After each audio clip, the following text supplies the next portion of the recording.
What's up everybody, how's it going, and welcome to the mini channel. We're back again with another episode of the news for Atlus, Persona, and Shin Megami Tensei. So let's go ahead and jump right into it with the biggest news this week. We're going to be starting with the survey that has released for the Japanese audiences. Now, some people do believe that this is something targeted towards Japanese audiences. There is another survey coming later on for us in the West, typically in the middle of the year or the end of the year. It's a little bit different, it's not exactly the same thing, but let's go ahead and talk about this Japanese survey because there is a lot of interesting questions to talk about. First of all, one of the biggest things, which I'm sure a lot of you guys will be excited about, is the possibility of more Shin Megami Tensei spin-off. That's right. In the latest survey, we received some interesting ideas as far as what they're looking to do with more Shin Megami Tensei spin-off. Now, just to note how interesting this is, we haven't had this particular question in some time in the latest surveys, so it's actually really nice to see that this survey actually takes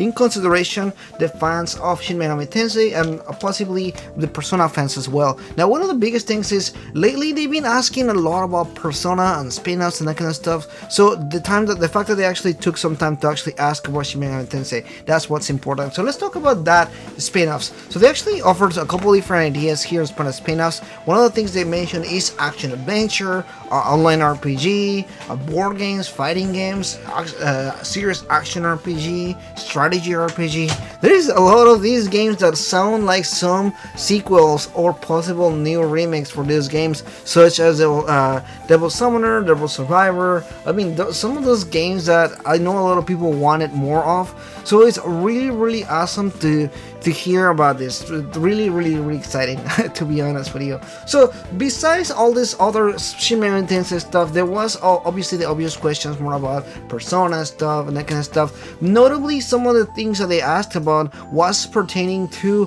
COVID-19, which is interesting. Obviously they want to know about what's going on right now in households or anything like that. But I think that they really asked about was also things like how often do you play, what consoles do you play on, what genres do you play on. One of the weirdest things that they really focused a lot on is smartphones. They focused a lot about phones, whether you have an iPhone, Android, whatever it is, as well as what kind of games you play in phone.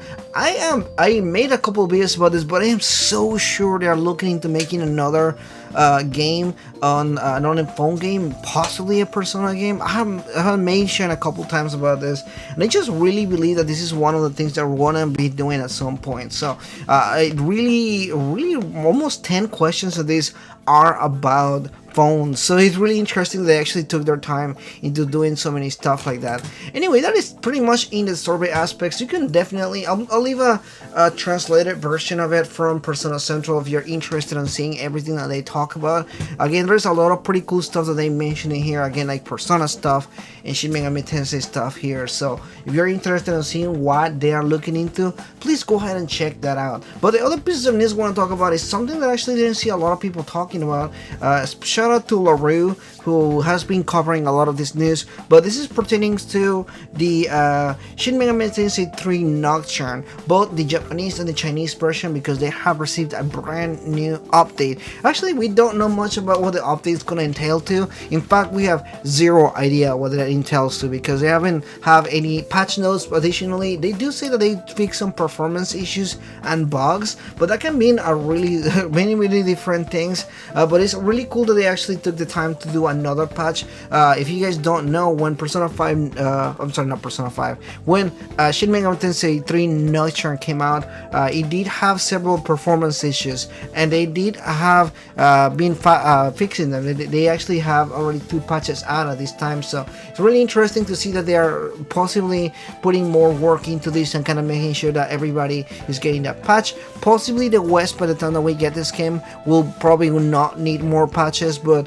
it's interesting to see that they are still working on this game. Very happy for that, guys. But that's pretty much it. It's pretty much small news video today. Just wanted to talk about the biggest news this week. Let me know in the comments below if you are excited for anything pertaining to Shin Megami Tensei or Persona or whatever it is that you may be excited for. Thank you so much for watching this video. If you're new, please consider liking and subscribing, and I'll see you guys next time.